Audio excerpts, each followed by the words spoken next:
Meeting. Today's date is Wednesday, April 15th, 2026. The time is 6:01 p.m. We will begin with the Pledge of Allegiance. Commissioner Williams, please stand. I pledge allegiance to the flag of the United States of America and to the republic for which it stands, one nation, under God, indivisible. For all. A2 roll call. Madam Clerk. David Jockman. Here. Jacob Williams. Here. Manny Becerra. Absent. Christina Del Villar. Here. Tina Gonfiantini. Here. Carrie Romeyer. Absent. Alex Velto. Here. We have a quorum of the Reno City Planning Commission. All right, moving on. A3, public comment. Madam Clerk. It should be noted for those in the audience that comments are to be addressed to the Planning Commission as a whole. Comments heard under this item will be limited to 3 minutes per person and may pertain to matters both on and off the Planning Commission agenda. Please note that the Planning Commission may not take action upon any matter not agendized for possible action on today's agenda. When you are called on for public comment, please state your name for the record and begin speaking. The timer will begin when you say your name and you will be afforded 3 minutes. If you are attending the Zoom meeting and would like to make public comment, please raise your hand. Lastly, while in this room, please be respectful. Warnings will be issued by the presiding officer if there is disruptive behavior, and you will be asked to leave chambers if the behavior continues. We did receive correspondence for this first general item. Those were forwarded to the commission and entered into the record. That said, I don't have any public comment in person or online for opening public comment. All right, do we have any requests to speak in chambers at this time? And I will remind you that you have the opportunity to speak under every agenda item as well. If you're here to speak about a specific agenda item, I encourage you to do so at that time. Seeing as though there are no requests to speak in chambers at this time, we will now move to item A4, approval of the agenda.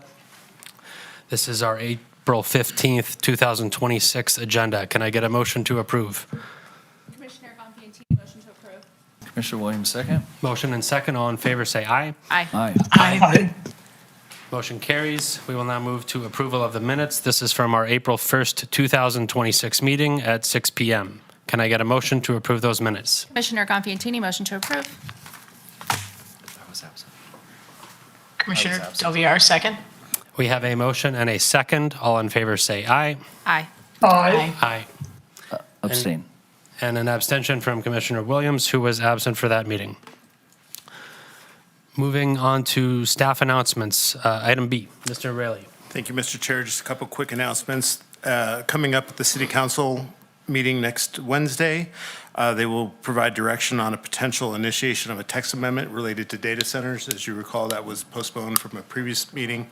Also, initiation of a text amendment related to indoor live entertainment within the entertainment core. They will also consider the Trago grid annexation, which was a condition of approval on the Trago battery storage system conditional use permit that this board approved. Lastly, the Ridge Park zoning map amendment and Clear Acre Commons master plan amendment and zone change will also be considered at next Wednesday meeting. Thank you, Mr. Raley. We will now move on to our public hearings for tonight. We will begin and take these in order. First item is item C1. This is a staff report for possible action, case number LDC 26-00059, Wilch property side setback deviation. We will begin with a presentation from staff. I believe Mr. Foster. Good evening, members of the Planning Commission. Jeff Foster, Associate Planner for the record. You may have noticed that Mike and I apparently got the same memo about our attire for tonight. Maybe the gentleman back here as well. And yes, I am back for yet another major deviation, this time the Wilch property side setback deviation. The project site is about 0.16 acres in size, located at 30 Robin Place near Hunter Lake Elementary. It's currently developed with a single-family home, and the request before you is a major deviation to reduce the required side yard setback from 5 to 2.5 feet. The project site is surrounded by single-family residences, and the key issue that staff analyzed is compatibility with surrounding uses. The master plan land use is single-family neighborhood. There are 3 goals and policies on the screen that are in support of the proposed request, and the zoning district is single-family, 5 units per acre. Some background, the single-family home with a single-car garage was built in 1954. And there's also a carport that is attached to the garage, which encroaches into the rear setback. The project proposes replacing the carport with a new garage to store the owner's truck camper, which does not fit in the existing garage or carport. And the applicant is available to talk more about that later, should you wish. The corner of the proposed garage would extend into the side setback for a length of approximately 6 feet and a total encroachment of about 9 square feet, and that's in the area shown here. The proposed garage utilizes the carport footprint and does not encroach further into the rear setback, and staff is recommending condition number 5 to further limit, or to limit further encroachment into the, or expansion into that rear setback. Turning to compatibility with surrounding uses, the surrounding parcels are developed with similar single-family homes. The corner of the proposed garage would encroach into the side setback about 45 feet from the street, which would almost be imperceptible. The proposal does not compromise the health, safety, or welfare of the adjacent property owners, and in fact, the adjacent property owner to the right, which is shown in the picture at the bottom of the screen, has submitted a letter of support. And staff is recommending the standard allowable days and hours of construction, which is condition number 6. Here are the recommended findings for a major deviation. Staff can make all recommended findings. And here's the recommended motion. Again, the applicant and the applicant's representative are here and available to dive into things further should you wish. And I'm available for questions. Hearing that the applicant is not making a presentation, is that correct, but is available for questions, should we have any? Okay, we will then move to disclosures from the commission, starting in person. Commissioner Gonfantini. Spoke with representation for the project and read and reviewed materials familiar with the location. Commissioner Jockman read and reviewed emails and materials pertaining to the item. Commissioner Williams, same. Commissioner Del Villar, same. Commissioner Meltzer, same. We will now move to public comment for this item. Madam Clerk. Yep, first up, we have Nicole Commons. Nicole, just state your name for the record. You'll have 3 minutes. Hi, thank you for taking my time. My name is Nicole Commons, and I'm here to strongly oppose the proposed project. I live in this neighborhood, and the request to reduce established setback requirements is inappropriate and poses a direct threat to our character of our neighborhood and the stability of the way that our neighborhood is. These standards are not arbitrary. There was a reason these standards were put together. They exist to protect our residents' privacy. It ensures thoughtful development and prevents overcrowding. I think that's the biggest point right here, is that approving this will set a dangerous precedent and can lead to a snowball effect out throughout the whole neighborhood. Our homes are in an area that are already built really close together. I don't know how familiar you are with that area, but they're very close together. We have small parcels. And once the setback is approved, even once, it's going to encourage others to seek the same exception. Over time, this is going to result in homes being built very close together, which is going to be detrimental to our character of the neighborhood that we all bought into, which are the older houses. It's a very walkable area. It's a very family-oriented neighborhood. We're located right next to a school. Rayleigh's, we all are outside, we talk with our families there. This is one of the defining qualities of our community, and with us trying to be on top of each other, I don't think this is appropriate. If you continue looking through the documentation, there was some documentation from Donna Keats, which was our neighborhood advisory board. Even she says that this does not fit within the character of our neighborhood. So even she is against this. Well, she says she likes it, but then there are things against it. So I want to make sure that you've really looked through everything that is stated for this setback that they're asking for. And this is just because they need a place to put their truck. I don't think this is appropriate. And so I respectfully urge you to request or to reject this request to benefit our neighborhood and try to keep the neighborhood and the character of our neighborhood intact. Thank you. Thank you, Nicole. Next up, is it Bonnie? Go ahead. Oh, you requested not to. Sorry about that. Bonnie did not wish to speak, but is in opposition. Next, we will move online to Beth Dory. Beth, just unmute your mic, state your name for the record. You'll have 3 minutes. Yes, hello. I'm trying to get back to my other screen. Just a sec.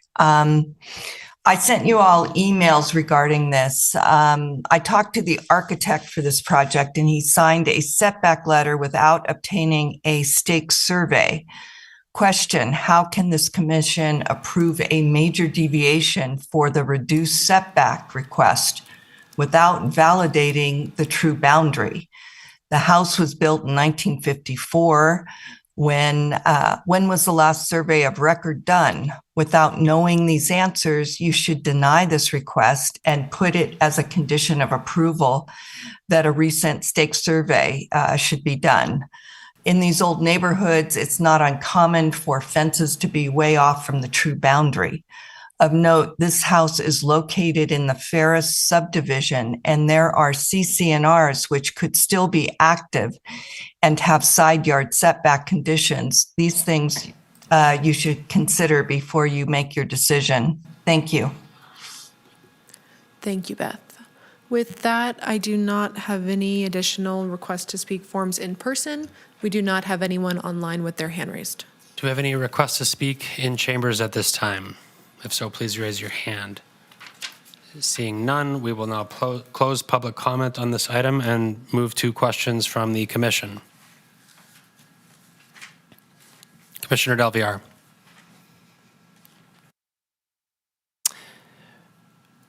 Got it. Okay. Sorry about that. I have a couple questions, and part of it was brought up by Beth and Jeff. I'm just kind of trying to understand how this does work. Like, oh, and I couldn't tell from the one document you shared that shows the property itself. But has there been a recent measurement, and do we know if this fits within that? And just sort of in general, what sort of happens if it doesn't? Does it get grandfathered into, one property or another? I'm just kind of curious as to what that actually means. Commissioner Del Villar, I assume that was for me? Yes. Okay. So your question is, has there been a recent survey? Is that effectively the question? Correct. And just in general, not for this item in particular, but like what are some of the things that we look at? What are some of the standards we have? What's some of the processes we go through to make sure that we are looking at a person's property in its entirety? Okay, so I am not specifically aware of whether or not a survey was done. Ken, has a survey been done? We did not do a survey. Okay, so that's the architect, and apparently a survey has not been done. We don't require a survey to be done at this stage of the game, so it's not unusual that that we are evaluating an application for a major deviation without the benefit of having had a survey done. But that's has not been part of our process. Mike, do you have anything else that you would chime in on that particular element? No, Mr. Foster's correct. Once again, Mike Raley for the record, that we would not require a boundary survey for consideration of this application. So, and Commissioner Del Villar, regarding the totality of the parcel and other considerations, I'm not sure that I understand your question.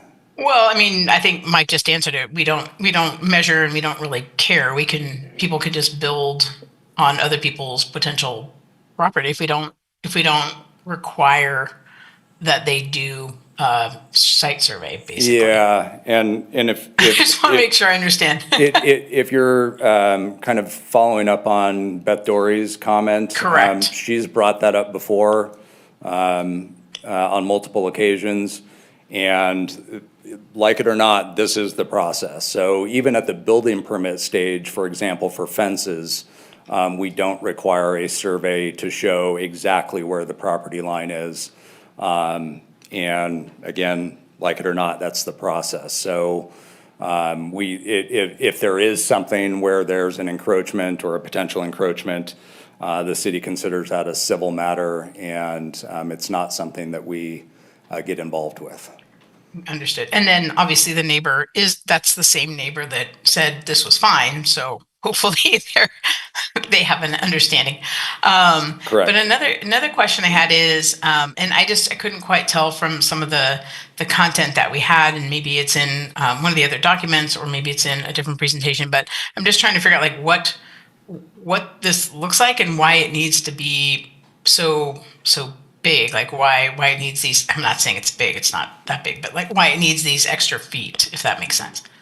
Sure. So we're gonna, okay, here's my presentation again. So so on the site plan here, you can see that in the area with the kind of yellowish circle, that's the encroachment, that little triangle, a total of about 9 square feet over the distance of approximately 6 linear feet, which is a tiny, tiny deviation or encroachment into the side setback. The reason that is, and by the way, as I pointed out in the presentation, the existing carport already encroaches into the rear setback, so it's already an existing non-conforming structure. And the proposed garage was designed so that it didn't encroach further into the rear setback, but instead just has a minor encroachment into the side setback. As to why it's the size that it is specifically to be able to house the owner's truck camper. And if we go to the photo here, you can see the truck camper in the upper left corner, and the applicant is here and can speak further about that. But essentially, as I mentioned in my presentation, this vehicle does not fit in the existing garage due to the height, nor does it fit into the existing carport for the same reason, due to the height of the vehicle, perhaps even the length. And so as a result, the owner currently parks the vehicle either on the street or in the driveway. And while staff didn't get into the benefits as much of potentially removing the vehicle from the current parking locations, one could argue that by allowing a place for the vehicle to be parked inside of a structure on the property, that's a net benefit to the neighborhood in terms of removing the vehicle from the street and, you know, kind of outside of the public right-of-way for other vehicles and pedestrians, et cetera. So, Chris, would you like to come, or anyone like to come address the size of the vehicle or anything else in terms of, Commissioner Del Villar, that is part of your question, correct? Why the structure needs to be as big as it is proposed to be?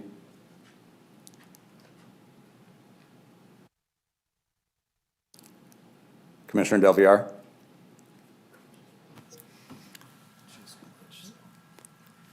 Commissioner Del Villar, can you hear me? I can, yes. Okay. Sorry. No problem. So that is part of your question, though, why the proposed garage is designed as big as it is? Well, I just sort of in general, yes, I guess. And then is this considered like, because I know my old CCNRs, we couldn't have certain vehicles there at all. And so that was part of, so I just didn't know is this like an RV? Is this just a truck that they want to house? And I understand, you know, obviously getting it off of the street is a good thing. And I think Beth also brought up CCRs. I don't know if there are any for that neighborhood, and I also saw your condition 5 to not allow any more on the rear setback. But again, just kind of wondering, I guess if it's a CCR issue, that would be dealt with the neighborhood, not the city. That's correct. Yep. Ken, is there anything else that you can add on the size of it? Sure. Ken Rose, architect for the project before you right now. One of the things, well, of many things, we went through to design this project so it would fit in the envelope that is available. The truck is almost 8 feet wide. The garage door needs to be a little bit wider than that, so we're going to have a 9-foot door. The garage will be about 12 feet wide. We have to have structure on the side of it. And with the camper shell on it, It's 20 feet long. So to get out of the truck after you park it and get around to the front, get around to the back, require a couple of feet on either side. So that's why it's the size that it is. 26 feet is the outside measurement, 25 feet is the inside measurement. So that gives him basically 2.5 feet at the end and 2.5 feet at the front. We kept the building as low as we could so we could put the truck in underneath the garage door, it's overhead garage door. We'd like to have a couple of, like 6, 10 inches, 12 inches of clearance when it's fully loaded on the top. And that's what we've done to keep the slope, to keep the roof as low as we can. It's lower than the adjacent garage roof. And it slopes to the back of the property, so the drainage goes not into the cul-de-sac, but into the back of the property. It's a single slope. It is a metal siding and a metal roof, which is fireproof. So that's a deterrent that can be applied to allowing it to go into the setback, because that's one of the reasons we have a setback, is to protect the neighbors from fire. And another benefit, I think, is when the city takes its snowplows and runs its snowplows through the cul-de-sac, and when it's working out in the street, or when the kids are out there playing, that big truck is not in the way. And that truck is a recreation vehicle. It's not used daily. So that truck would be in this garage for weeks at a time, so that his personal vehicles that he uses for work and his fiancee's vehicle that she uses for work can park in the driveway in front of the garage. That opens up the cul-de-sac. I think that is a measure of safety and not a threat to the public. And one thing I did here is the color of the garage, dark charcoal. Does it have heat? Is it going to rise the heat index? Well, that's not true. It reflects heat.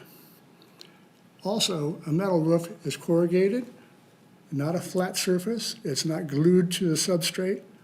There is airspace between the metal roof and the roof deck. That airspace ventilates, so it reduces the heat effect radiating down into the house, and because it ventilates, it keeps the roof a little bit cooler. That's why we specify it in schools. That's why we specify it in a lot of other public works now. Last project I did was in Incline Village.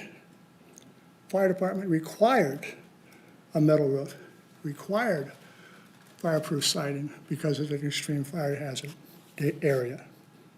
Is there any other questions that I can answer for you? That's all I have for now. Thank you. All right, thank you very much.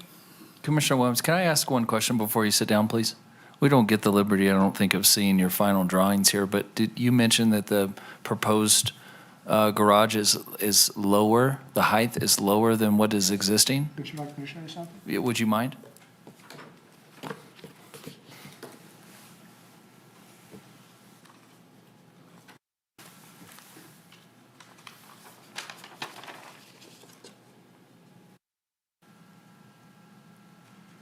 Okay.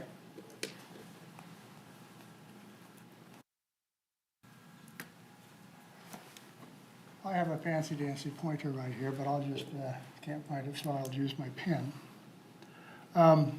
This is the peak of the roof. Slide down to the back of the property. This is the height of the roof that's adjacent to it. This is the height of the house. Is that understood? Okay.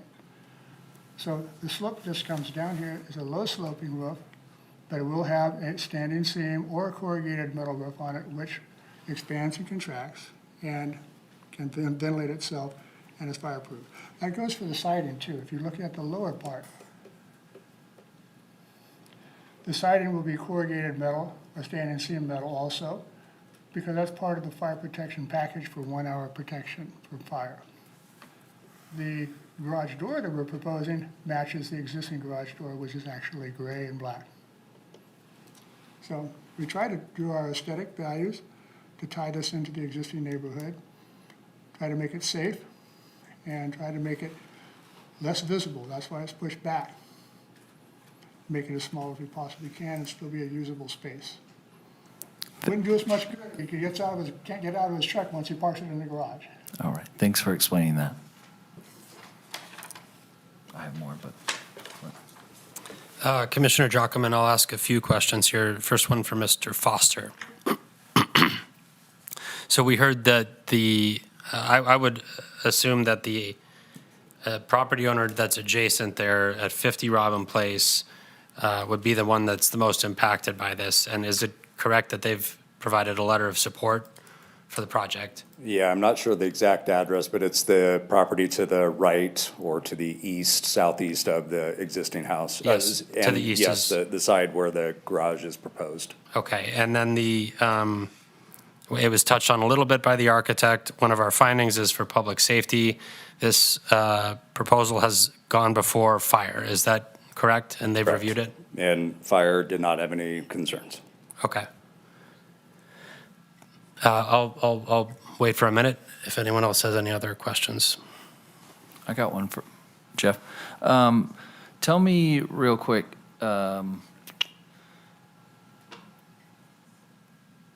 this comes off to me as generally being allowed by right if we weren't encroaching on that setback with the fence to the property line to the, what we'll call east. Is that correct? That's correct, yeah. So if the property wasn't already, I mean, we have a setback issue in the back, it seems like, already, but if this was shortened or pushed back within those things, he would be allowed to build this by right? That's correct. Okay, all right. And it's probably worth pointing out that when the applicant originally came in, they were talking about increasing the encroachment into the rear setback.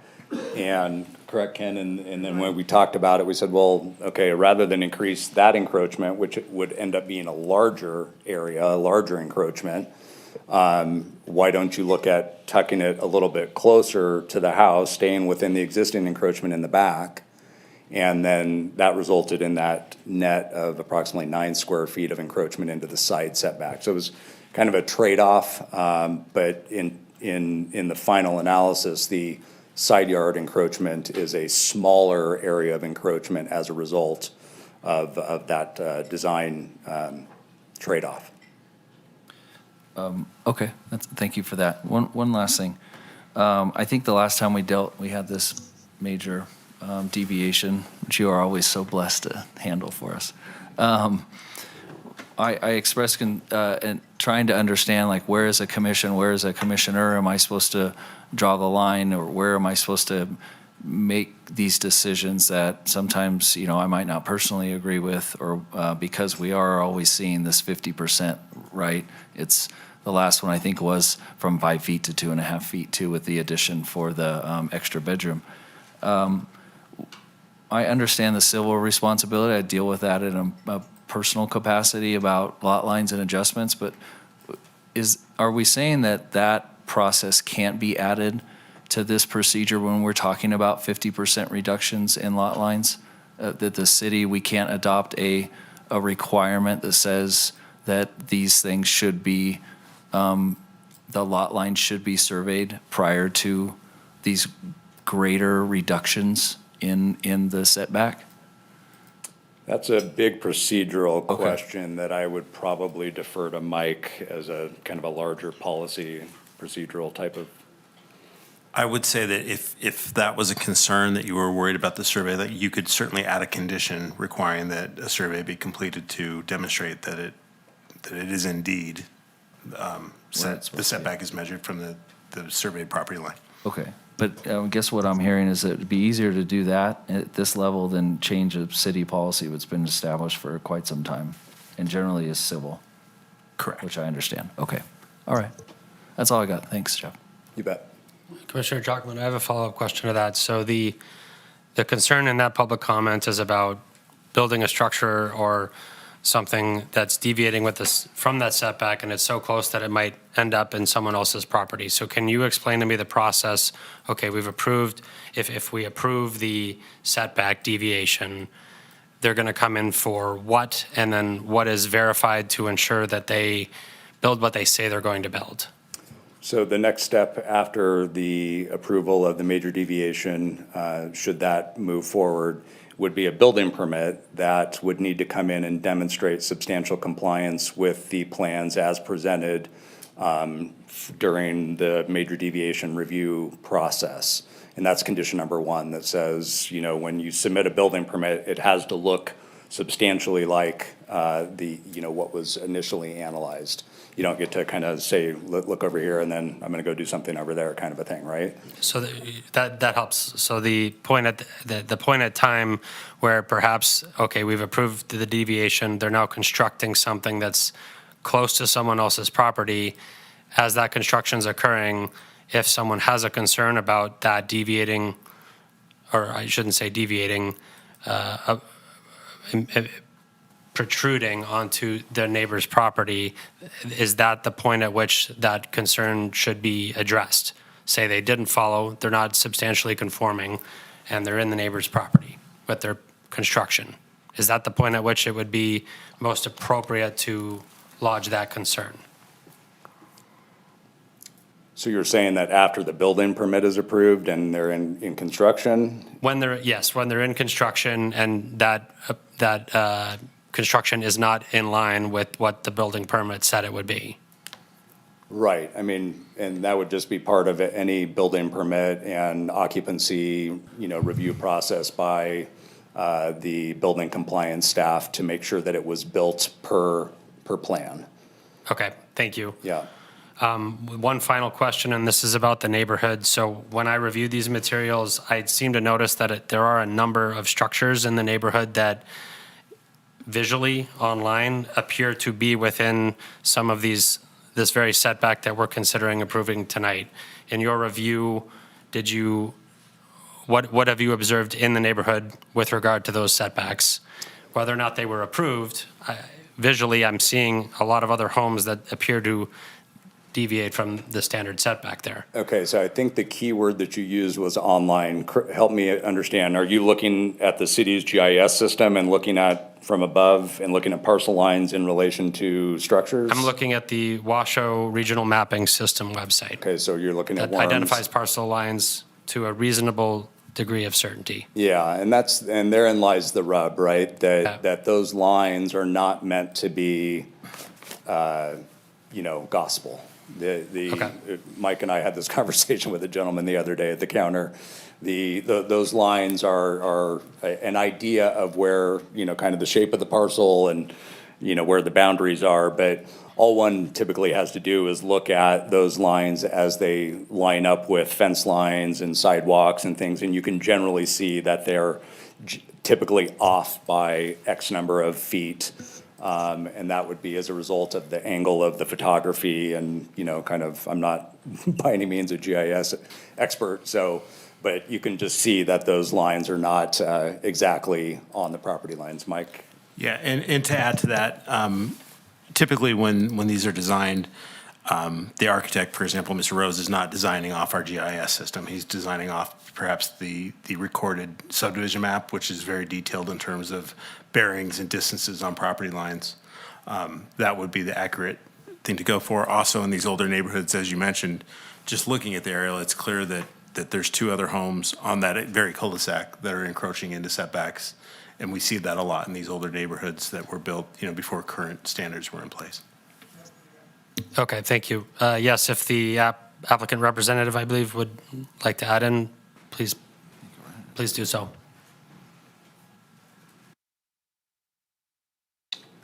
Ken Rose again. Typically, when we start our basic designs, preliminary designs, we're going off of measurements. We're going off of the detailed measurements and angles of the property line that are on the not the websites, but documented surveys that have been performed in the past. Those dimensions don't change. The earth changes once in a while, and maybe a property line gets moved over the process of time, an inch or two. But the dimensions are stone, the arcs of the curves are listed, that length is missed, everything it's in stone. That's what we work off of. If I have to be 5 feet from a property line, I use that dimension to go 5 feet. If the property line shifts, so does the house. Now, the problem is, basically, it's a property line. Your property, my property. The setback is a different issue. It's the city sets the setbacks, so you can get utilities through there, so you can have personal space to get around the buildings. So I think that's something for the city to think about, is the setbacks. Can they be flexible? I know from my experience, sometimes we have to build projects that are 0 property line setbacks, and they have to be for our construction. So the process, I think, adapts itself to the need, and the need has to adapt itself to the process. It's a joint issue. The neighbors next door, they love it. They like the fact that the garage is going to match their roof. But they don't have an issue with the encroachment because there's no windows there. It's just fireproof place. Anyway, just wanted to deal with you about how we set the property lines for our design, how we use them. That's our guideline. That's the holy grail. If we're going to go over a property line, we're going to have to go talk to somebody else. Thank you. Any other questions from the commission? If not, we can move into deliberations. All right, deliberations.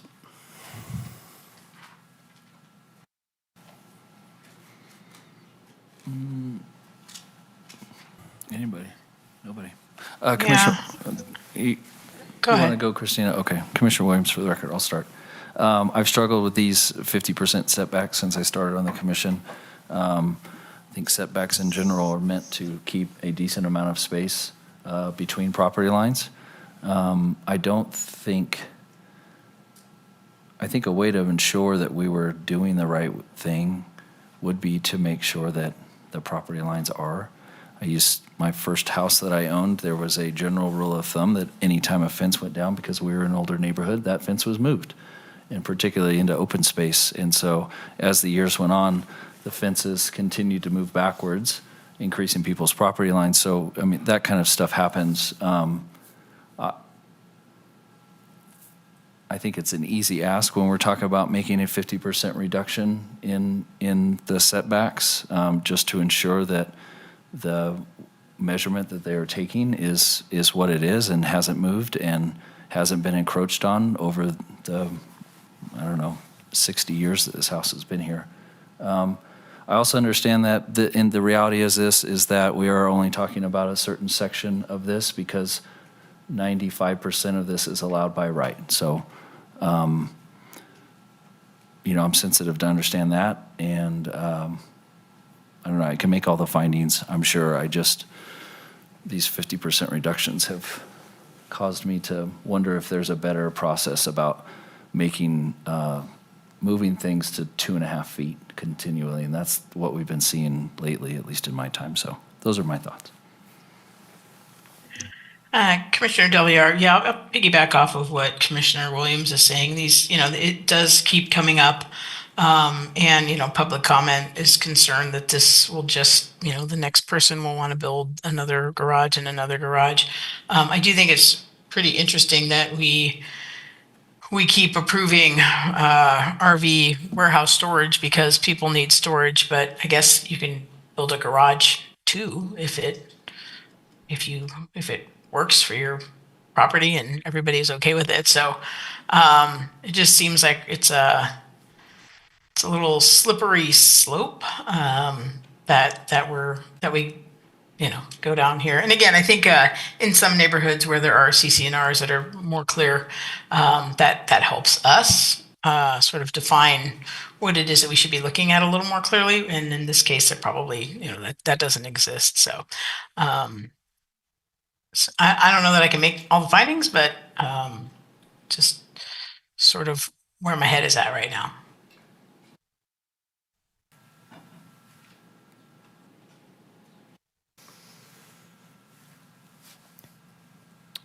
Any other thoughts, or I can chime in at this time?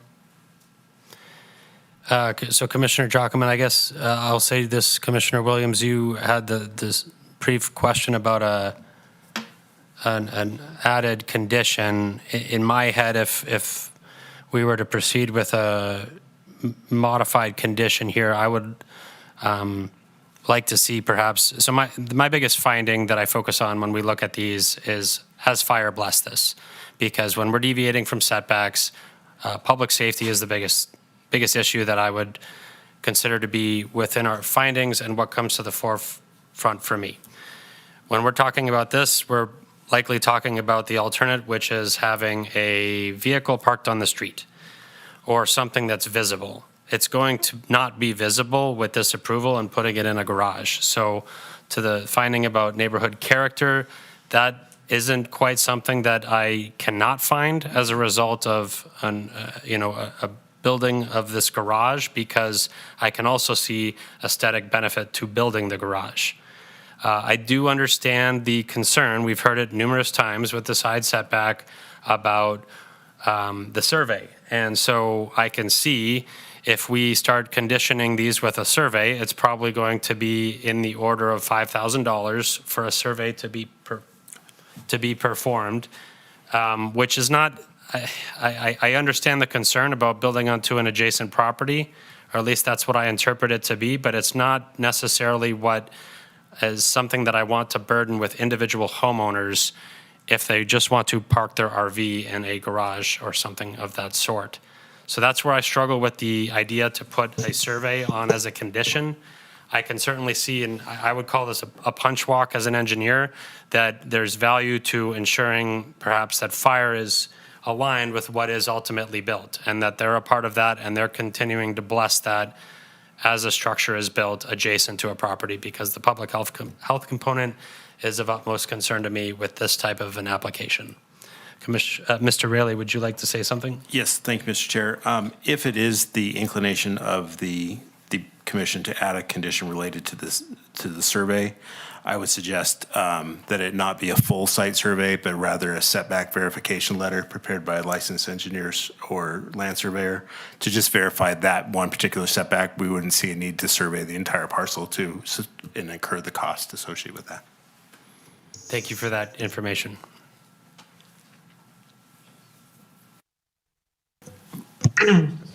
Commissioner Velto, I'm comfortable going either way.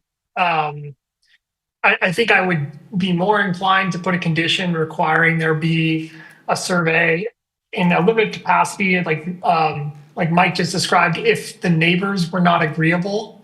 But given that the neighbors don't appear to be opposing this, I'm less inclined to think it's necessary. But again, I can go either way that the commission feels comfortable.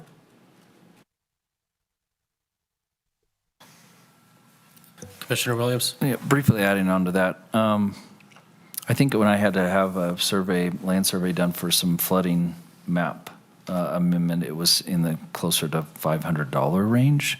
So I mean, in that aspect, I would be very curious. You're right. I wouldn't want to burden somebody with $1,000 situation. If there, and maybe what I'm talking about is more of what Mike was referencing. It's just a boundary, used some pretty technical terms because you're that guy, but yeah. So a setback verification with letter would just be to verify the setback of the garage. It wouldn't be a whole site survey, a whole boundary survey, just to confirm that that setback is meeting the 2.5 feet. Lastly, for me, I would just want there to be some sort of consensus, and then I guess we can't really do that because every project is different, but I would hate to require certain projects at 50% deviation, adding this condition and then not. So it almost like there would have to be some sort of guideline instead of hodgepodging which projects are required to have this boundary line survey done, which it seems difficult, so I understand that aspect of it too. But and I definitely appreciate the public safety aspect of it. There is an inherent risk with vehicles and streets, which I get, so. Commissioner Jockman, if I may go back to staff, if we were to, so Mr. Foster, if we were to entertain a condition that involved the support of the fire department as a part of the final punch walk, or however it may be referred to, identifying conformance with what is constructed, how would that best be proposed as a modified condition? So, okay, so I think there's two things going on. What I'm hearing you talk about a setback, but also the fire department's review. So if the setback issue is more like what you're talking about, Mike, with just kind of a verification of where the property line is, right? That's one potential condition, and I wouldn't say a modified condition, I would say a new condition, right? We don't have another condition that would kind of tack onto or something. And I guess before you finish, if I may clarify, that's not where my concern is, but I do hear that you're hearing multiple concerns from the body. So hearing what, I'm with Commissioner Velto on that point. We've got a letter of support from the adjacent property owner, so I personally don't view that as being necessary for the findings to be made. My concern is with the fire department and public safety. Okay, and that's So- exactly why I wanted Yeah. to parse that, because to me, it felt like two different things that we're talking about. Regarding the fire department's review, not only did they submit comments that said this project has no issues other than when they come in for a building permit, they have to comply with the International Fire Code. Keep in mind that when the building permit is submitted, that the fire department will also review it at that point in time. So the fire department is going to review this regardless. Okay, Yeah. perfect. So Thank you for that it would be clarification. inappropriate to condition that, Thank you. because That's it's what I already appreciate part that. of the process, yeah. Okay, thank you. Nothing further from me.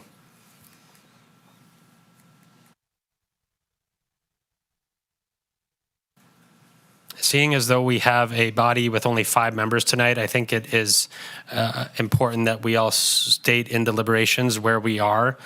As typical, I believe this is a body that would require 4 votes on this, so that requires that the applicant would have 4 of the 5 votes in order for a motion to be passed. Unfortunately, we do not have 7 tonight, so I think it's important that we state where we are before any motion is made. Hearing that there are varying opinions from the commission. Commissioner Gonfalonieri, I'm happy to support this project. I think based on the context of the neighborhood, the context of the building envelope of the particular lot, I think this is a great addition to the neighborhood. I think it's important for parking. We hear about parking constantly in these older neighborhoods, and it would solve a significant problem for this particular neighborhood. So I'm in support of this project.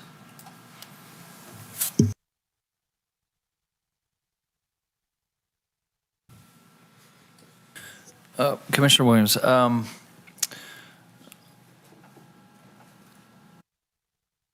comfortable making all the findings. I think what I realized tonight was that Chair Jochem's comments about the importance of the adjoining neighbors kind of supersedes my overall caution in next door neighbor privacy. And so I guess when we see this again, I'll be taking that into into consideration about where the affected property owners probably sit. And I think for me, that's maybe one of those times where it'd be easier for me to really get behind an additional condition for setbacks, et cetera. So with that being said, and with that in mind for the future, I'm comfortable approving the project. Commissioner Del Villar, yeah, I can't, I'm not happy that I can make all the findings. I can make the findings. I think that it's an interesting situation, and I think we're going to see more and more of these come up because we're going to keep approving them. So, maybe it is something we need to think about longer term. Do we need, or are there other things we need to put in place? Because just because this property owner next to them is okay with it, maybe, I guess if they ever need to sell their house, they'll have to deal with that then at that point. But, so there you have it. Commissioner Jocham, I'll state my thoughts are along the line of Commissioner Velto's with regard to how to look at the setback as it pertains to the adjacent property. So hearing that there is the support there, I don't think it's necessary at this time to identify another condition in that regard. I think it is something worth exploring in the future because, if that is something that could happen, then perhaps there's some value to placing that added condition on other applications. But that's not what I need for this one. As it pertains to the public health and safety finding, hearing that fire is going to be a part of the process as you move forward through the building permit, that makes me comfortable not adding any conditions to make all the findings that are before us tonight. So I'm comfortable with this as it is presented. Commissioner Melto, I'll be short. I could be comfortable either way, without the condition or with the condition. I could make the findings. And with that, I hope somebody else makes a motion. Commissioner Constantini, I'll make the motion. Please proceed. In the matter of case LDC 26-00059, based upon compliance with the applicable findings, I move to approve the major deviations subject to the conditions listed in the staff report, and I can make all the findings. Commissioner Williams, I'll second. We have a motion and a second. All in favor say aye. Aye. Aye. Any opposed? Hearing none, motion carries unanimously 5-0. That concludes item C1. We will now move on to item C2.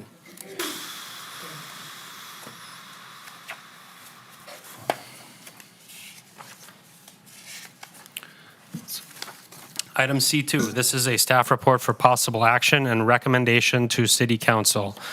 I will note with that this, as a zoning map amendment, is a recommendation to City Council. So this is not a final decision. This will advance to City Council regardless. This body will make recommendations for approval or denial of that zoning map amendment. This is case number LDC 26-00060, Fairfield Farmhouses zoning map amendment. And before we begin with a staff presentation, Mr. Raley, please confirm this. Because this is a recommendation, there is no appeal at this stage in the process. Is that correct? That is correct. Thank you very much. We will now proceed with a presentation from Ms. Picotti, I believe. Ms. Picotti, please proceed. Hello, good evening, Chair, members of the Commission. For the record, my name is Leah Picotti, and I work for City of Reno Development Services. This evening, I am presenting the application for Fairfield Farmhouses zoning map amendment. As you stated tonight, this is a recommendation. This will move forward to City Council within a month or so. What we're looking at tonight is a 1.08 acre site. This is located north of Plum Lane between Sharon and Marsh, just kind of northwest of Jesse Beck Elementary School. The zoning map amendment before you tonight is from single-family residential 3 units per acre to single-family residential 5 units per acre. Key issues that staff analyzed in this request were compatibility with surrounding zoning and uses and conformance with the master plan land use designations. On the board before you is the zoning map. We got a lot of orange yellowish colors there, but that slightly darker orangish color is the single family 3 units per acre. And everything in the lighter color there is that SF5. So here you can see on the left-hand side what it currently looks like, and on the right-hand side what is proposed. You will note that that SF5 is adjacent to the north. I'm going to talk about the conformance with the master plan first, because everything that you see on your screen that's in yellow is single-family neighborhood. And this is the master plan land use designation for most of our single-family neighborhoods in Reno. This single-family neighborhood land use designation does allow for a variety of single-family densities, including that SF3 all the way up to SF8. Under that master plan, I have some noted policies and that this fulfills, but generally what we're looking at here is that Plum is an arterial, it's a neighborhood corridor, and this is an infill site. This is a site that has been sitting vacant for about 10 years. There have been code enforcement issues on it related to weeds and debris and different things like that. All of the infrastructure is in place for this site to be developed. So in terms of conformance with the master plan, it meets the policies for growth tiers, housing options, infill and redevelopment. And then when you look at that growth and reinvestment framework, that talks a lot about the infill and utilizing existing infrastructure. And then neighborhood corridor has to do a lot with building in places that allow for multimodal transportation and easy access to other centers, which we all know this area of Plum does that. I'm going to go through the background here on this, and I'm going to apologize ahead of time for some of the slides here. They're a little bit blurry because these subdivision maps are very old.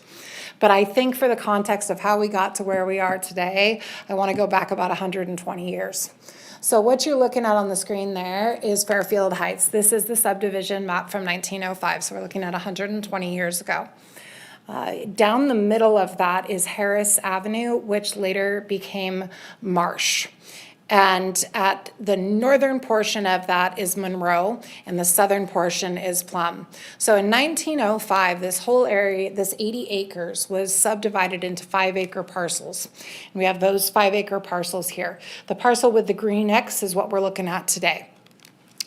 Then in 1947, the Redelius subdivision came in. And I put this in here because this is just that northern portion of Fairfield Avenue, just slightly north of where this is. So you can see on the X where I kind of pointed that this is where it's at. But you can see there where Fairfield became a public street. So we're looking back at 1947 is the first time that that portion of Fairfield became a public street. Then in 1958, the terminus of Fairfield Avenue was developed on the eastern side with the Flag subdivision. And here you can see those parcels, and the X is the parcels that we're talking about today, which is directly adjacent to this. In 1958, when this subdivision was created, Fairfield was dedicated as a public access easement at that time, and I'll get a little bit more into access and why that's important in a bit. So in 2019, the applicant applied for a parcel map to split the existing parcel into 3 parcels, which does conform with the existing SF3 designation that's on there today. So moving forward, the applicant has submitted a parcel map concurrent with this zoning map application. Now, this parcel map can't be approved unless this zoning map application is approved. So we're a couple months away, but in good faith, they wanted to show what they're planning to do. So this is the parcel map that's currently in for review. It does show for 4 lots. These lots range from about just over a quarter of an acre to about a third of an acre. And the applicant is proposing a deed restriction that would limit this to 4 parcels. So right now 3 are allowed. Under SF5, 5 could be allowed. They're only proposing 4. So they're saying they're going to deed restrict it to the 4 in perpetuity. However, I do have to point out that that is not something that would be enforced by the city. The SF5 zoning is what we would look at. Okay, talking about compatibility with surrounding. So the SF3 designation requires 15,000 square foot minimum size parcels. SF5 requires 9,000 square foot. That's a pretty big difference between those 2 numbers, but we don't have an SF4. There's nothing in there that is 10 or 11 or 12,000 square foot parcels. And when we look at this whole area between Sharon and Marsh, and I just went blank on what the road is that's above it, but we are looking at the majority of these parcels being right about at a quarter acre, just under a quarter acre. So I highlighted here where that proposed zoning map is right there with the 3 existing parcels. There are only 4 parcels in this whole map that actually conform to that SF3. All of the rest of these parcels conform to SF5. They are either right about the same size as what the applicant's proposing or a little bit smaller. So in terms of compatibility with the surrounding, we're looking at lot size, we're looking at density, and we're looking at character of the neighborhood.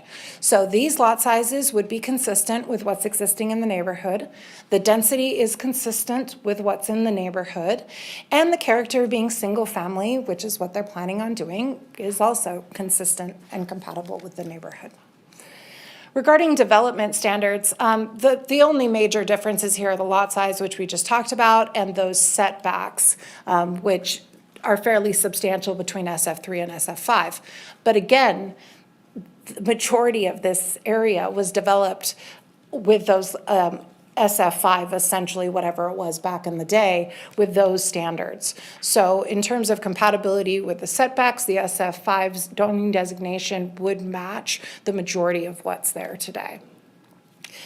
This application did go before the Neighborhood Advisory Board, and we have received a fair amount of public comment in opposition to this project. And I want to talk a little bit about the concerns and what we looked at when we looked at these concerns. So one of the major concerns was the neighborhood compatibility and increased density. SF5 zoning is consistent with the surrounding lots. Again, same lot size, same density, same uses. So in terms of compatibility and increased density, it's the same. Access from Fairfield. I know that there's been a lot of concern about access of more cars coming down Fairfield. And a lot of people at the NAB talked about access from Plum Lane. Why can't they access from Plum Lane? That property has historically been accessed from Plum Lane. However, the existing use was demoed 10 years ago, and it's been sitting vacant for 10 years. So any new development is going to have to meet our current standards, and those current standards, it can't meet it for the spacing requirements between intersections and signalized intersections. So access from Plum is not possible. There was some conversations about this was going to put a road in that was going to go from the cul-de-sac to Plum, and people would use it as a cut through. That's not correct. There would be no access off of Plum except emergency access. And Derek can talk a little bit more about that when we get to it. But no, there would be no access off of Plum. The access to this would be Fairfield Avenue. I have heard that Fairfield Avenue is a private street. That is not correct. Fairfield Avenue was dedicated to the city in 1958. It is a 60-foot public right-of-way with a cul-de-sac that meet all of our standards as of today. The majority of Fairfield Avenue was dedicated as a public right-of-way in 1958 with the flag subdivision. However, there were 4 parcels on the east side, including the subject site, that didn't dedicate and have just maintained that access. So that access right now is a non-exclusive easement and right-of-way for roadway purposes. So that, for all purposes, is a public access roadway, and the applicant, being that he owns a good portion of that cul-de-sac, absolutely has rights to access his property from Fairfield Avenue. Regarding traffic safety and impacts, I know there were requests for traffic impact study. We're talking about going from 3 parcels to 4 parcels. We're talking about an average of probably 8 to 10 trips per day. To ask for a traffic impact study for 8 to 10 projects is just wouldn't make sense. Our thresholds for traffic impact studies are basically that they need to generate 200 or more peak hour trips. This is a 1% of that. So that's why we haven't required that. The zoning map amendments this body has seen multiple times. They're pretty straightforward. It conforms with state law and that NRS section that's cited there, and it conforms with the master plan. This application does both of those things.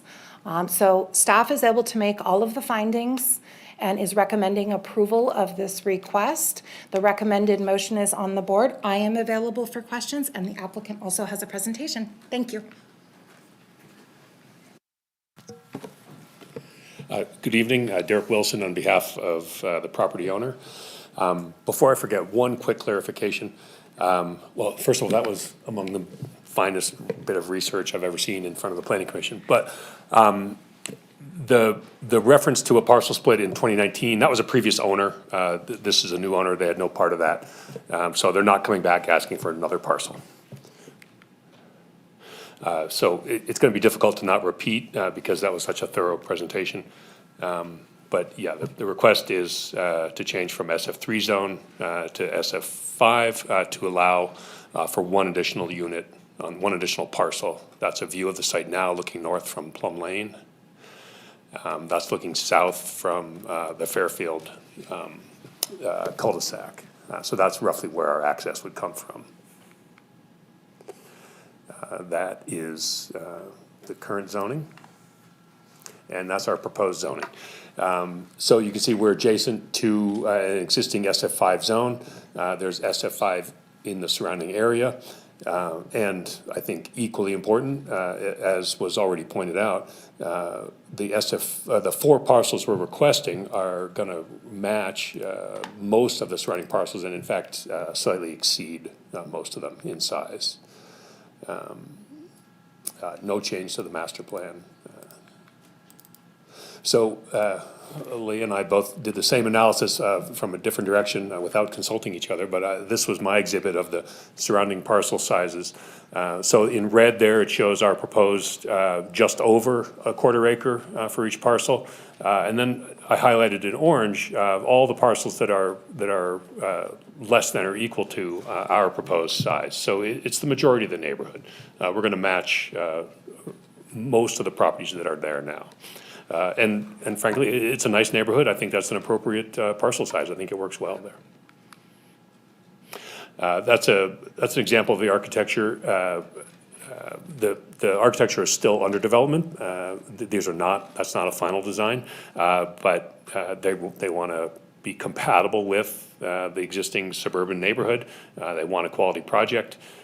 So we're looking at a quality, detailed look with a variety of materials and an appealing sort of contemporary traditional look. The note I made here says addresses regional housing need. Well, almost any document you read from the planning department is going to cite a need for additional housing. So we're attempting to do that. City policy encourages infill. We're attempting to do that as well. No expansion to city services needed. We're surrounded by city services, utilities, city streets. So it's an easy fit. This is kind of a summary of our project. This is a rough site plan view of what we're proposing. So that section in gray is the driveway serving the 4 units from the cul-de-sac. At the southern end of that, it intersects Plum Lane with an emergency access gate. So we had to agree reluctantly with the city that a driveway onto Plum Lane from there just doesn't meet current traffic design standards. It's not even close. So it makes far more sense from a safety and a neighborhood functioning position to run our driveway up to the current cul-de-sac. And in fact, there's already an access easement there in place that was recorded with the current parcels. One thing I could mention, people at the NAB were concerned about people backing out of the driveways into the cul-de-sac. That certainly happens on neighboring properties, but it won't happen on this property. People will back out of their garages onto that gray driveway area and then move forward into the cul-de-sac from there. So I think we have a completely safe traffic route onto Fairfield. So public outreach. The client is here tonight, the owner is here tonight, Walker Smith. I'm going to have him come up and introduce himself in a minute. I'm going to say he's the most proactive client I've ever worked with in terms of meeting the neighborhood. Before he met me, before I got involved in the project, he went around to the neighborhood and knocked on doors and introduced himself and the project. So that doesn't mean you won't have any issues. There's always plenty to discuss, but I think it's a great way to start a project, and he's kept that up ever since. So he's been communicating with neighbors. I've been communicating with neighbors. There's a appointed neighborhood representative, not appointed by us, appointed by the neighborhood. We've been in contact with him. And in fact, we went to a meeting with the city, with planning and engineering to discuss the driveway issue. And that's where we got the word that a driveway on the Plum is just not possible. So I don't expect that made everyone in the neighborhood happy, but I feel like we pushed that issue as far as we could. So that's all I have. I'd like to hand it over to Walker for a second, let him introduce himself, and we're certainly available to answer any questions. Walker Smith for the record. Thank you, Derek and Leah, for the presentation and explaining what we're trying to achieve here and requesting this zone change from SF3 to SF5. As Derek mentioned, I was at the Neighborhood Advisory Board meeting as well, and I've been a local here for a while. I've been building single-family homes for the past 7 to 8 years and been a part of projects from Carson to Reno. And back in November of last year, I partnered with my brother Coleman Smith, who's in the audience as well, to purchase this property with the intent of building some single-family homes. Our goal and intent from the beginning has been to add value to this area and respect the character and nature that's already there. As Derek mentioned, before I even purchased the property, I knocked on the doors of all the neighboring properties and spoke with all the neighbors I could, with explaining what we're trying to do here and to listen to concerns that they had and answer questions. And those I wasn't able to speak with, I left a flyer with my contact information and offered to meet with neighbors who wanted to after that, and some of which who took me up on that. And we've been in contact with Adam, again, as Derek mentioned, who's been appointed the main contact for the neighbors to go over concerns and explore options for those concerns and answer questions. And I just, again, wanted to introduce myself and say thank you for your time, and I'm here for any questions or concerns you may have. Thank you. Thank you. That concludes the applicant presentation. Is that correct? Yes. So we will now move to disclosures in person. Commissioner Gonfantini. Commissioner Gonfantini spoke with the applicant representative, familiar with the site. Commissioner Jockman read and reviewed materials. That's it. Commissioner Williams, same. Commissioner Del Villar, same. Commissioner Velto, same.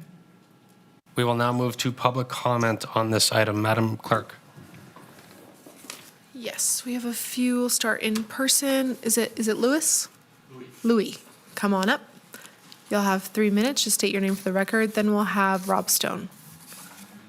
Louis Provencher. I'm at 1810 Fairfield. I am in the cul-de-sac. So when I back up my truck, I would be backing up in the driveway of this project. And that's true for the other properties too. I actually oppose the rezoning, but because of unresolved issues. It's actually not true. We were told that Plum is off the books for exit. It could be actually modified with a left turn median. And since you guys had a planning project for repaving Marsh and Sharon Way, we were wondering if that could be done all at the same time. So the city told us that is actually a distinct possibility. The issue of opposition has not to do with the houses themselves. It has to do with this access. In the cul-de-sac, we do not want a driveway there, period. And the problem is that all the cars will be broadsided when we back up by the people coming out of the driveway there. And that's an extra 8 to 12 cars. If there's 2 cars per house, you can do the math, and most people in that area have 3 cars and children in the future and all that. So that's an issue where this issue of the access is really a sore point with the neighborhood. It's actually the source point. It's not actually the houses. But if that is not, issue is not resolved, we don't like having more houses. So the other issue is that when it's gonna be holidays, Super Bowl, whatever event, people are gonna show up these houses to eat meals, be with their family and all that, people from out of town. Where are these cars gonna park? And the only place they're gonna be able to park is in our cul-de-sac that's already full of people, kids, contractors park there, garbage truck turns there. And we have our own parties where we park in the cul-de-sac. So where will these extra cars from people visiting be parked? In the cul-de-sac, which is cars on the street. And we mentioned from the previous case, that is a problem. So this is why we have a really hard time with this. There's another issue. You notice there's cottonwoods on the photo. There was a pond there, and we were told that there used to be a ditch that brought water. Cottonwoods require groundwater, so it means that there's water underneath that berm there. You saw the cottonwoods on the photo? So this is an issue where we had flooding problems regularly on that street. Flash events, snow melts, there's only a little drain there. And I know that the Pruitt's house got flooded once, actually more, 4 times. I shoveled water with a snow shovel in the summer for my neighbor. So there's this issue of drainage, and we don't want more flooding in that thing due to some driveway with a slope bringing even more water. Something needs to be done about this. And the source of the water under those cottonwood trees needs to be investigated. So is there a possibility to actually put, coming back to the parking issue, parking for guests on the property from Plum? Is that possible? So this is the reason why there's a lot of unresolved issues and we are opposed to it. Thank you. Thank you, Louis. Next up is Rob Stone, then Katie Luce, then Tasha Pascal. Hi, Rob Stone. I just want to say I appreciate that you guys exist to help balance the growth, development, rezoning with the maintaining the character of our city. And I'm not opposed to growth. These guys seem like great gentlemen, honestly. But when you kind of mess with a neighborhood like the Old Southwest, it is a part of our city's unique character. My wife and I walk our dogs there all the time. We just can't think of another neighborhood quite like it. And so rezoning from SF3 to SF5, we think should benefit more than just the developer. You know, it should, in a neighborhood like that, it should either benefit the homeowners or the city's unique character, or if not, there needs to be more benefit for this, which I haven't heard yet. And so I just wanted to go on record, I support anything that makes my city better, any kind of growth. I don't see how this does, or if it does, the SF3 took care of it. The move to SF5 does not give it any more improvement at the expense of the current homeowners and the city's unique character. I just feel like that's the case in this. And so personally, we share, I don't know if we can put back up any pictures from before, the south, there's a basketball hoop looking towards Plum. So while they do that, we share a fence line with the project. And that fence line along there, which hopefully they can show. Okay, so to the left on that picture is my driveway. And if you can see between our driveway and the lot, there's about a 5-foot dirt wall, rock wall, and then a couple-foot fence there. And when we pull out of that, there's very little visibility. If you add a entryway there with 10 to 12 cars coming in and out throughout the day, there's very little visibility, and it almost pits our driveway against, I mean, it sends the two back-out points or drive-out points towards each other. And it works in the other cul-de-sacs, there's visibility. So when people are pulling out, you can see it, but with that huge wall, to me, it's sort of a safety issue, not just mine backing out, but the kids, all the activity in that lot. And so I just take into consideration the impact on the neighborhood for who benefits from it. I'd also like to say the safety visibility is an issue. And the last thing I'd say is that this property has changed hands multiple times. So I appreciate that they're committed to 4. That's great. But once it's SF5, it's SF5. So who's to say the next people don't do something different with it? So the neighbor doesn't feel super confident that that's a guarantee. Thank you. Thank you. Next is Katie Luce, then Tasha Pascal, and then we will move online.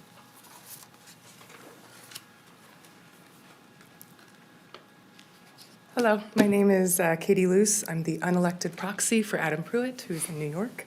I live on Fairfield Avenue as well, and I'm here to respectfully oppose case LDC 260060, based on the required findings for zoning map amendment.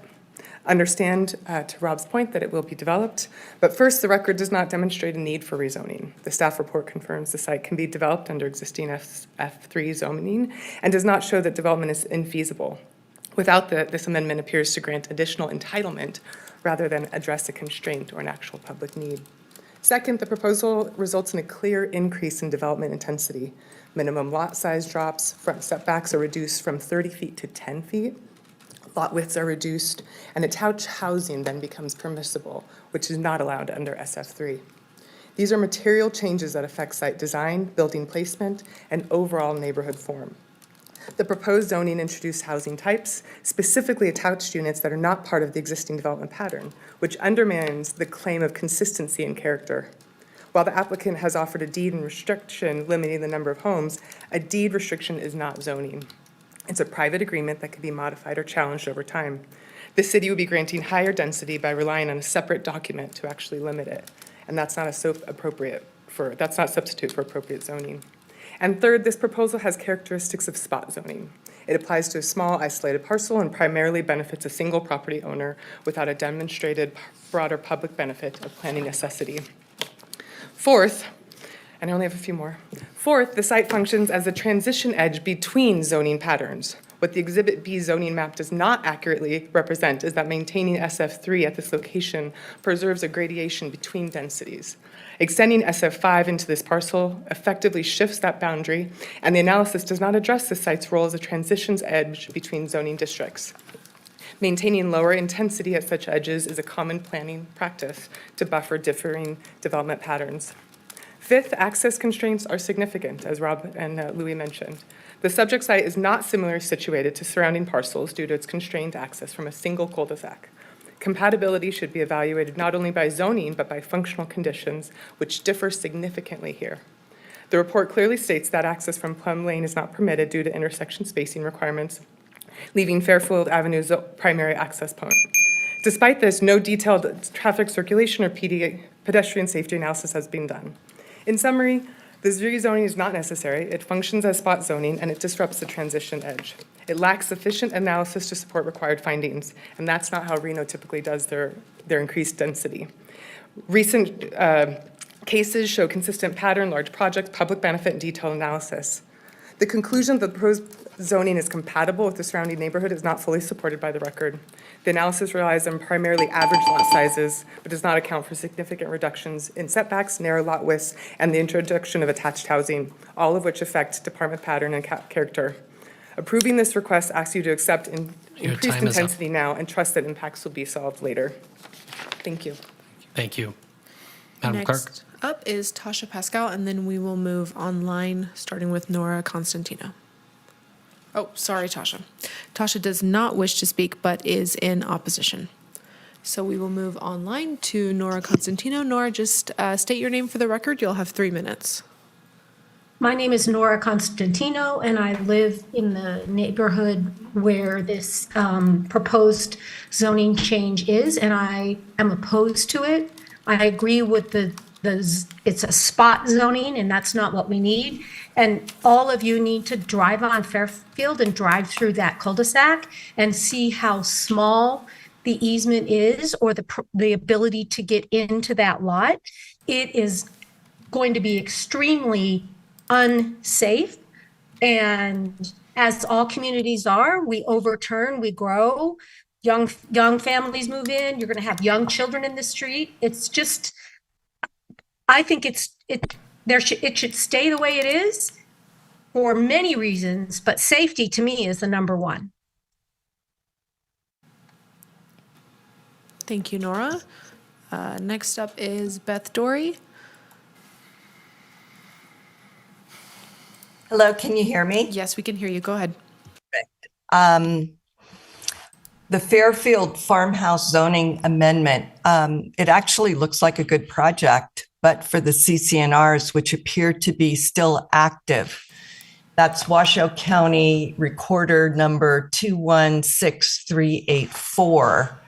Active CCNRs without an HOA can still be enforced, and CCNRs trump city codes and zoning. Would the applicant be able to adhere to the setback conditions of the CCNRs with the reduced lot sizes? I assume when the owner purchased the property last December, he acknowledged or signed the CCNRs. Under item 2 of those CCNRs, it says the setback distance along with all streets shall be 20 feet. No dwelling, house, or structure, appurtenant, hitherto, whatever, shall be constructed or maintained on any lot nearer than 10% of the frontal distance from the sidelines of any lot delineated on said map. While the city does not want to be bothered with old CCNRs, Reno could be sued if there are approvals without considering these CCNRs. The house with no roof on Windy Hill exceeded the height limit per CCNRs. Washoe County was brought into that lawsuit because they approved the plan. The plaintiffs won, and that's why that house appears to have no roof. So please consider these old CCNRs, which from what I could read are still active. Thank you. Thank you, Beth. We have another in Zoom, Laurel Saito. Go ahead and state your name for the record. Once you've unmuted, you'll have 3 minutes. Hi, my name is Laurel Saito, and I reside at 1810 Fairfield, and I did submit an email note, but to oppose the rezoning map amendment from SF3 to SF5. I do support infill development and development of houses on the vacant lot in question, but I am concerned about the zoning change for the following reasons. The first is that as others have said, the 5 houses on the lot would increase the traffic and parking on Fairfield Avenue, creating an unsafe environment. There already is limited parking on the cul-de-sac, and adding at least 8 to 10 more vehicles to the street with access from Fairfield will make the end of the street much more congested and unsafe. There are many children on the street that play in the street, but they will no longer be able to do that if there is more traffic and parking. I think a resolution of the concern would be to allow access from Plum Lane for the development so that access parking could occur on Plum Lane, and we would be interested in talking with the city and the owner or developer to explore this option if this is a possibility. And we do have concerns about drainage in the cul-de-sac because of past drainage issues. And so we hope that adding more paved area is going to add to the drainage areas that we hope would be accounted for with the new development. And then, as Louis stated, we are concerned that there could be shallow groundwater or seepage to the lot because of the large cottonwoods that are present. And so management of groundwater or seepage may be necessary for the new development and to ensure it doesn't affect drainage or flooding in the neighborhood. Thank you for considering this comment. Thank you, Laurel. With that, I don't have any other request to speak forms in chambers, and we do not have anyone else online with their hand raised. Thank you, Madam Clerk. Do we have any other requests to speak in chambers at this time? Seeing no hands raised, we will now close public comment and move to questions from the commission. I think I'll start this one off, Commissioner Joachim. So there were a number of comments that talked about traffic here. It sounds like there was even maybe some disagreement between staff and applicant at the time on some of this. So my opinion is really with staff here. You should not have another access point on Plum. And the access should come in from the cul-de-sac, which is perhaps not what everyone would like to hear for this item. I wasn't planning to talk about traffic on this item because it's basically a request for one additional home, but I want to make it clear that I think it's better to have these cars come in and out on the cul-de-sac than on Plum before we go into questions. So Commissioner Del Villar, did you have a question as well? Sure. So Commissioner Del Villar, I guess one of the questions I have is we don't see too many like this where they're coming off of a driveway, right? It's usually a street. And so this is where I'm not saying it's right or wrong, or I'm just trying to understand what some other options could potentially be. Like, could we expand the street itself so that, again, it's more contained and we don't have to worry about some of the driving? Are there some safety issues that could be put in place at the cul-de-sac itself to ensure more visibility, things like that? I'm just not, we just don't generally see where people come off of a street onto a driveway for 4 homes. the record. So you don't generally see this because unless a zoning map amendment is requested, this is allowed by right. So we have several that I can think of where we've done similar configurations with a driveway off a street that serves 4 homes. One of the major distinctions here is that under state law, you can do 4 parcels without creating a subdivision. And so when you see 5 parcels come in, that's when you're looking at a tentative map. That's when it's coming before you. And there are different standards when you have 5 parcels. You have to do things like improve all of the streets and anything else that's required infrastructure-wise. So while this is a common development, it's not a common development that you guys see. And in terms of what could be done, I understand that we're looking at this and that the applicant is saying, hey, this is what I'm going to build, but this is not an application for development. And if it were an application for development, we would have plans and it would show vision triangles and all of those other things that are going to be required when they do come forward for development. So while I understand that looking at that picture of the cul-de-sac and that wall and considering that there's going to be issues pulling in and out of there, that will all be evaluated. That will be evaluated in the building permit process. And in terms of making improvements to the street, we don't generally make improvements to existing streets when they meet the current standards. If something comes up during building where it's not meeting vision triangles or there's some requirement from the fire department or anything like that, that would be addressed at the time of development. Okay, and there might be, again, with the fire department might want a different easement or something to that effect. And then also, Leo, can you clarify for me, when construction does begin, that would get into things like time on site and where builders, construction folks have to park, things like that, so they're not also causing issues on that one road down there. Absolutely. But again, I want to put out there that should the zoning map amendment be approved, those building permits are not going to come back before this body if it's only 4 lots. Sure. Understood. Yep. Thank you. Commissioner Jockman, so I'll ask a question to the follow-up that I had previously, and then Commissioner Velta will go to you.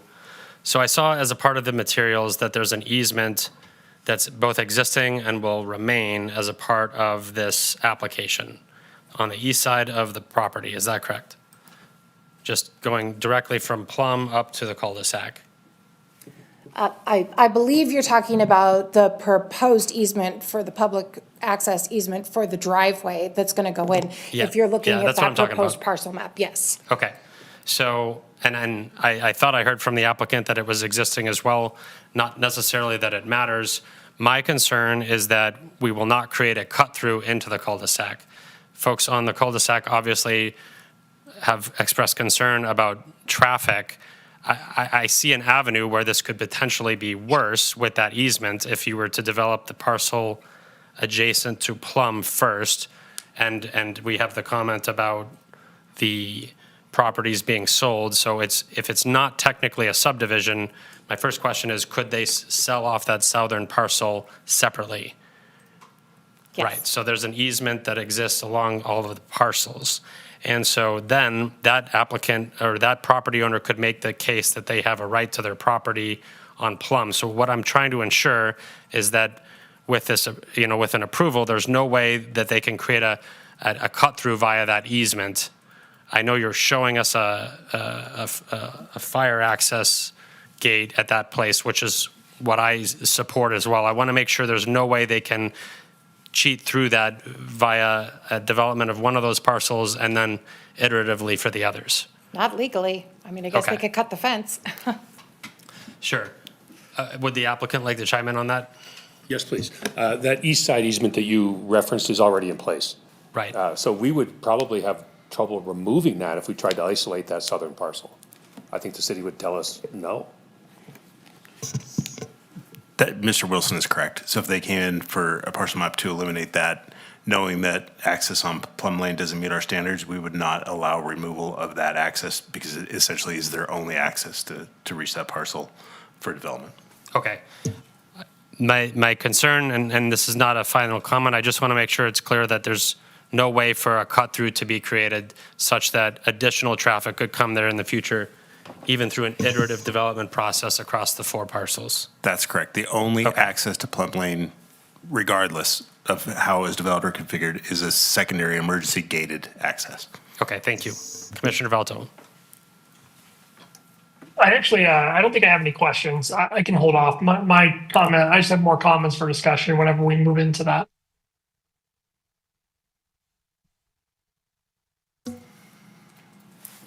I'll go. Commissioner Williams for the record. Who wants to talk about the concerns with draining and floodage? And just addressing those and thoughts about it, what you've seen already through the research. Our project big engineer trees. is here. Okay. Good evening. For the record, Jason Gillis, Tech Engineering. Yeah, there appears to be some drainage issues there at the end of the cul-de-sac. They're historic. I would hazard a guess that railroad wall that got constructed at some point does a good job of blocking water and holding it in the area. There is a drain at the end of the cul-de-sac. That property does drain downhill to Plum Lane. That driveway we're all talking about, the gradient on that goes to Plum Lane. So when that wall's gone, that driveway's in, that infrastructure is put in that direction, there'll be a place for that water to go, Plum Lane, as well as all the detention and stormwater mitigation devices that the building department, the community development department from Reno will force the developer to put in place. So yes, there's a problem now. I see that the path forward to relieving it is actually putting that driveway through, lowering that grade and letting the water get out of there. Okay, so I guess I didn't realize that wall is existing. So we're saying that the railroad, whatever wall that is Nowhere probably for the water to go right now. It hits the end of the cul-de-sac, clogs up the drain system there, starts to back up. I'm sure it ends up in people's driveways, in their attics, their front yards, that sort of thing. That would be water that's generated obviously upstream, somewhere in that older development, older subdivision, and draining on the surface, curbs, gutters, not being captured by the storm drain system. Okay. Commissioner Williams, if I could mention, keep in mind that we're not considering a specific development project tonight, just the zoning. Our code does require that no matter what they build there, they cannot increase the drainage that's coming off those parcels now. So there can be no net increase in flows, off-site flows onto adjoining properties. They'll be required to detain that. That would be reviewed with individual building permits for the new homes. Okay, thanks, Mike. Thank you. I just wanted to touch on that the idea of this deed restriction. Well, I was going to ask that somebody go on the record today, since it's not really something that we can enforce, to confirm that you guys are going to say that there's a deed restriction, but we're willing to do that and record it. But from what I learned from Ms. Bacati and her excellent, probably the best I've ever seen, just by the way. So the city, we wouldn't, that's technically not even necessary, because if you go to 5, we're going to see a tentative map and anyways, correct? Okay. Yes. Another way to look at it is the gentlemen here that are doing all this work here in front of you tonight, they're unlikely to do all that for no reason. So we're committed to 4 parcels, yeah. But we are, as a legal enforcement that we'd be bound to, we're willing to do that deed restriction, yes. Okay, thank you. That's all I got. Commissioner Gonfiantini, my questions were addressed with the drainage comments. Thank you. Any other further questions from the commission? I got one more for Ms. Bacati. Commissioner Williams for the record. This, just for my, I've been here for 6 or 8 months now. This lot looks impossible. What I see, I'm not like a huge fan of. I think it's going to stand out. It's going to be different. We talk about neighborhood character, et cetera, et cetera. I think what I've learned through your presentation and through the research and discussion is that the options for this are almost slim to none. Am I off on this? Because I understand the concern. I understand if I was the neighbor, I understand the new development, like all that I'm sensitive to. I also am a big fan of property rights. And when I look at this now, what I'm learning, I'm like, what would they do with this piece of property? That the driveway is going to be there regardless. The access point is going to be there regardless. The traffic in and out of the subdivision is going to be there regardless. And so I'm sensitive to that also. Like, we do have property rights in this country, and people get to build within reason and approval things they want. I don't see there's very many options for this because of the way it was designed or left or abandoned or whatever the case. Am I off on that? No, you're correct. Okay. Leah Picotti for the record. I mean, we see this with a lot of infill sites. I mean, they're infill sites for a reason. They haven't been developed because they are difficult. Okay. So when we do have somebody step up who wants to develop them, generally staff wants to be supportive of that. But, you know, as you saw in the presentation, we want to make sure that we have all of the information. And so that's, you know, that's what we do as staff, is to go in and make sure that when we do bring this forward to the Planning Commission and to the City Council, that we have all of those questions answered ahead of time. But unfortunately, with the zoning map amendment, we don't have development yet. So when that does come forward, all of those things will be evaluated. We have 650 pages of Title 18 standards, you know, everything from building orientation and heights and compatibility standards, and all of that stuff is written into code. Should they never file this deed restriction, it becomes SF5 and they want to do 5 lots, you're going to see this again with a tentative map. Great. Okay, thanks so much for that, Leah. I know I was out on a whim on that. One more for the applicant, if you wouldn't mind. Is the traditional style of housing the most consistent in the building world with the current neighborhood? Is that what you described it as, right? Traditional? I'm a little stuck on this because we don't have the final plans yet. Okay. But they are certainly attempting to make it compatible with the neighborhood. My personal feeling is that almost any neighborhood benefits from some variety of quality designs. So I live in Somerset. I hope I don't get in trouble here. I do not love that every street looks the same. Yeah. Friends that come visit me get lost on the identical streets. So I personally prefer a little bit of variety, but yeah, quality designs, traditional materials, wood facings, traditional looking windows. Yeah, that's the look they're going to go for, certainly. Okay. Will it copycat what's there now? I can't promise that. Yeah, I agree with you with design and even frequent things. I mean, it's just, I was more concerned of, like, there's a difference between traditional and Spanish style that I'm not a fan of, going from that version to something else. So I want to make sure that your idea of traditional, even though we're not seeing it, is in that spectrum, not radically different. I'd say traditional Old Southwest. Great, thank you. I'm all done. Do we have any other questions from the commission? Seeing no, we will now move to deliberation. Chair, I'm happy to get us started. Please proceed. This is in my mind, a very narrow issue that centers around compatibility between the parcel that we're looking at and whether it should be SF5 versus SF3. The map that I look at to make a determination that this is compatible is the C2 or the C2 rendering, the C2 maps, which show that the area just abutting this area is SF5. And with that, I feel comfortable making the finding that a amendment to the map to make this SF5 is adequate. And I can make all the findings just based off of that. I think that there's been a lot of discussion about, flood drains, what the project could look like. I'm very concerned that those discussions might get ahead of what we're supposed to be looking at. As was explained by Leah, is that if this project were to go forward, they'd have to comply with all of our code, which would take into account any type of floodgates. And I believe Mike actually explained that. And then there's also other checks on there being more than 4 units in that would require them to come back to us. So I feel comfortable making the findings because I do think just generally this is compatible, and our master plan tells us we should encourage infill. And this is an infill project and something that I think our master plan directs us to do. So with that, I feel really comfortable with making the findings.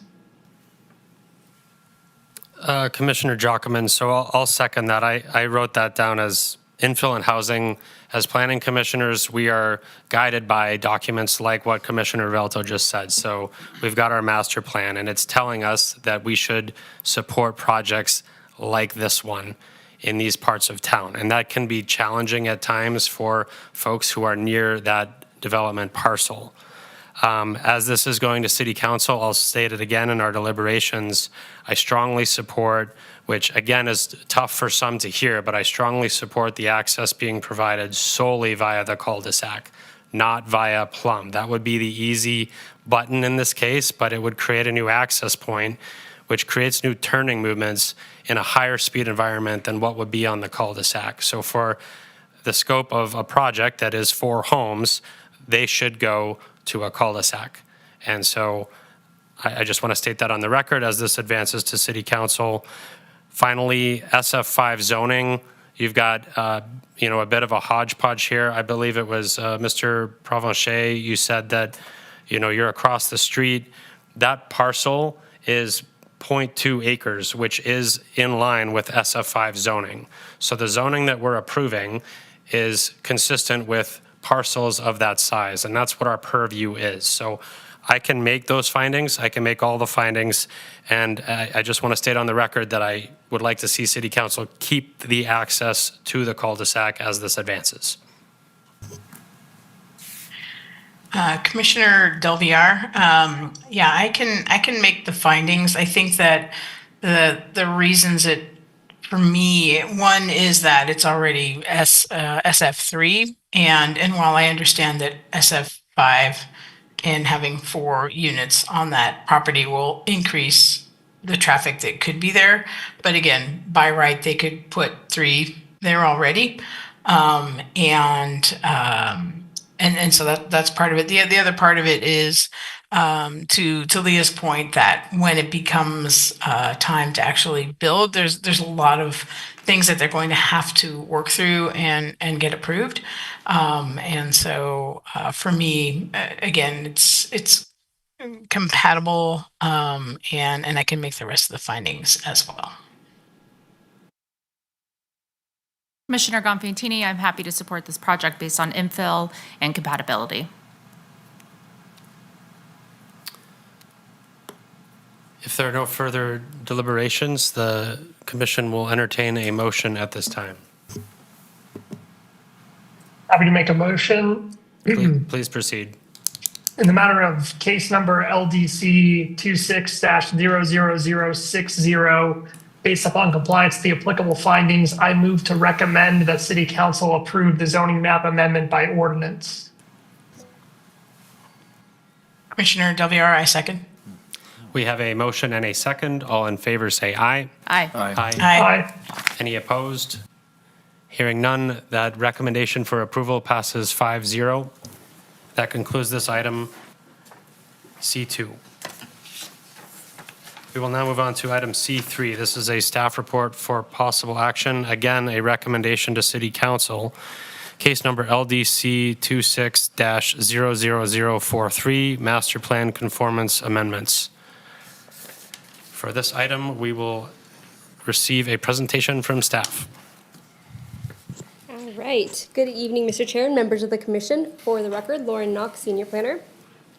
I'm going to walk you through a master plan amendment aimed at ensuring conformance with the regional plan as well as state law.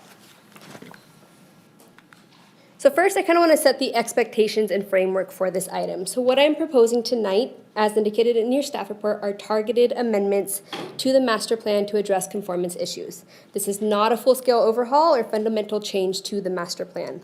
though I do recognize in the future a full-scale review is definitely warranted, but this is just a targeted portion. For some general background, the Reimagine Reno Master Plan was adopted in 2017, and at that time was a substantial overhaul to the previous master plan. Recently, there were some changes at the regional plan level and with state law that require us to amend our master plan to align with that new policy direction. With regards to the regional plan related items, the regional plan was updated recently. Per state law, all jurisdiction master plans have to be submitted for a review of conformance with the regional plan, and through that process, there is what's called a list of scheduled additions. So items in our master plan that need to be addressed to be in conformance with the regional plan. So this item is to address those items.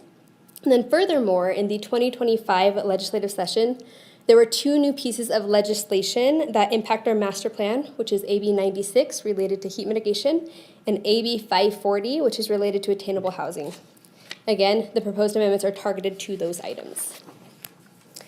Before I walk through these items, I just want to note that TMRPA, so that's regional planning staff, has reviewed the proposed changes and believe that they will be found in conformance with the regional plan. That's a separate process after we kind of go through our own internal process here. So first, on that list of scheduled additions, we will address the natural resource consideration areas. The regional plan essentially includes a data portal, really, of some mapped natural resources that are considered of importance to the region. The proposed changes to the master plan reference this resource, which will really be a resource for us to analyze during those development review processes. So it's just another resource or tool for us.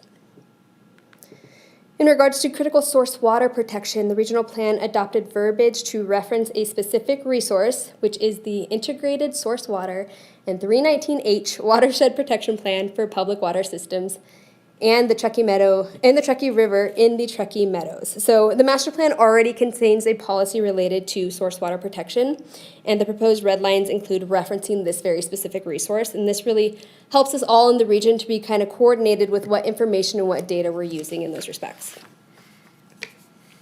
There are a number of policies related to trails in the master plan, many of which aim at providing, improving, or enhancing connectivity in the region.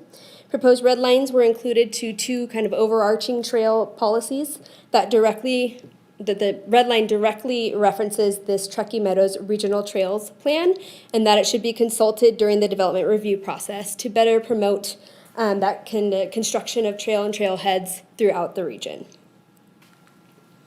Lastly, for regional plan related items is the city's sphere of influence. So for reference, the sphere of influence is the anticipated 20-year growth area. During the regional plan update process, council provided staff with direction to remove certain public lands from our sphere of influence, as we do not anticipate growing into those areas in that 20-year timeframe.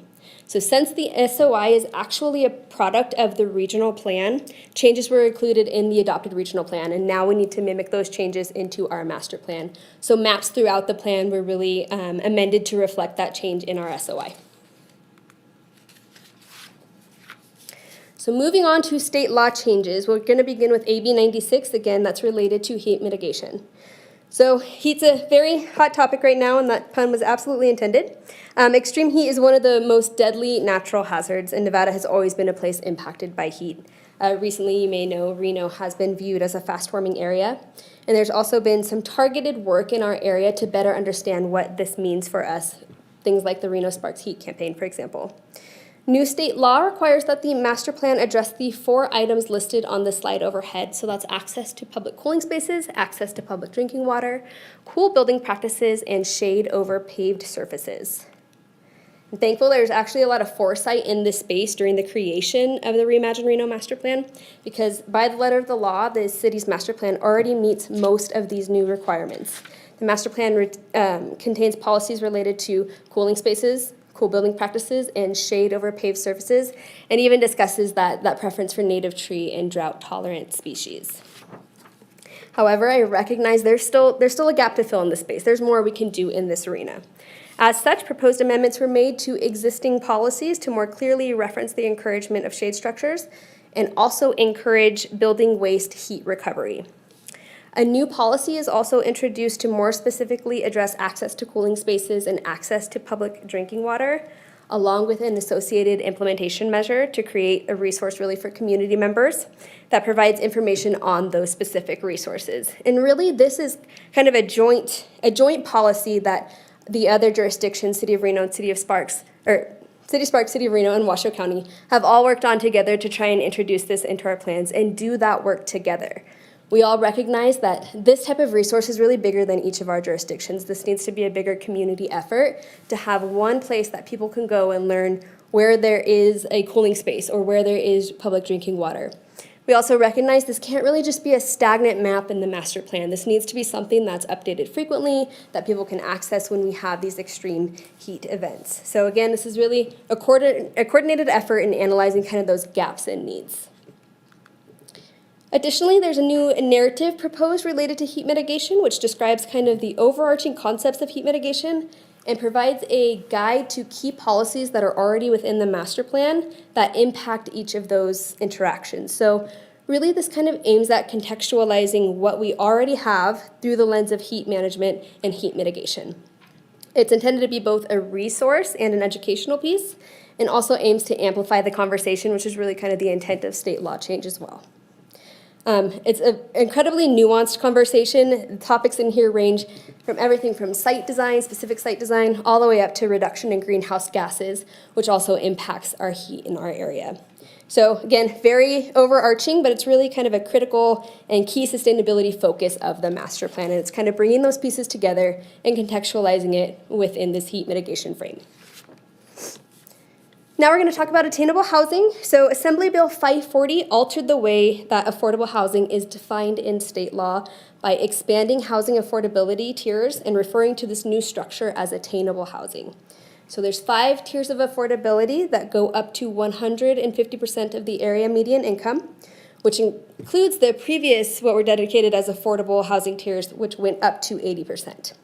So the master plan has really always been required to address affordable housing, and this state law change really requires us to have more of a focus on meeting our housing needs for our community, and it still allows us to expand that up to 150% AMI. So it provides more attention, more emphasis on that mid-range AMI households than previous verbiage, but still fully incorporates what we knew before as affordable housing. So again, the master plan already had the foresight to address this broader concept of housing that's attainable to our workforce. It already considers the need for various product types to accommodate our population. Due to this, amendments made do not present a major shift in policy to the master plan, but really just aim to align our definitions and our framework with that new state law change. So we currently have policies that aim to facilitate and incentivize affordable and attainable housing, and these slight changes, again, just align with what state law has changed to, which is up to that 150% AMI. I also want to point out here that we still have a focus on federally defined affordable housing due to our need and the differences in funding in that realm. So this concept of affordable housing is not lost in this attainable housing concept that's put forth. Lastly, there's some associated document management changes in the red lines. This is things like dates, page numbers, the schedule of amendments reflecting these proposed changes. So all of that is included in the red line document. And again, these changes I discussed are really targeted due to timeline limitations. But again, we do believe in the future there is a larger update that's needed and a bigger review that's warranted. So with that, I have a proposed motion overhead, and I'm happy to answer any questions.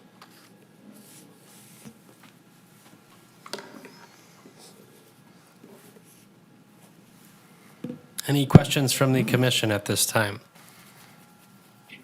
I know this meeting's gone a little longer than perhaps some expected. Well, one. Commissioner Williams. That was very informative and very thorough, and I appreciate that. I feel like it was definitely more informational than something that we were going to sit here and discuss, so I'm happy to make a motion. Do we have any questions? One final ask. Okay, please proceed. Sorry, you're prepared. Just pull it up. It's up there if you'd like. Oh, okay. Commissioner Williams, for the record, based on the compliance with the applicable findings, I move to adopt the amendment to the master plan by resolution and recommend City Council approve the amendment subject to any conformance review by the Truckee Meadows Regional Planning Agency. Commissioner Gampiantini, I second. We have a motion and a second. All in favor say aye. Aye. Aye. Any opposed? Hearing none, recommendation carries 5-0. That concludes item C3.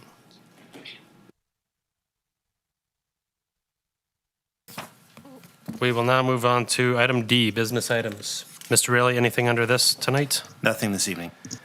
Okay, item E, Truckee Meadows Regional Planning Liaison Report. Commissioner Gonfantini, can you please provide us with that update? The TMRPA Regional Planning Commission determined that the consideration of the proposal of the Lake Ridge Resort was necessary by unanimous vote. The merits of the case will still be seen at a future meeting, and the next meeting is April 23rd with an agenda forthcoming. Thank you very much. That concludes item E. Item F, future agenda items. Anything from staff on this tonight? Nothing this evening. Item G, public comment. Madam Clerk. We do not have any closing public comment. Thank you very much. Seeing as though chambers is empty, we will close item G. Item H for adjournment. Motion to adjourn. So moved. So moved. Second. Motion and second. All in favor say aye. Aye. Meeting adjourned. Night.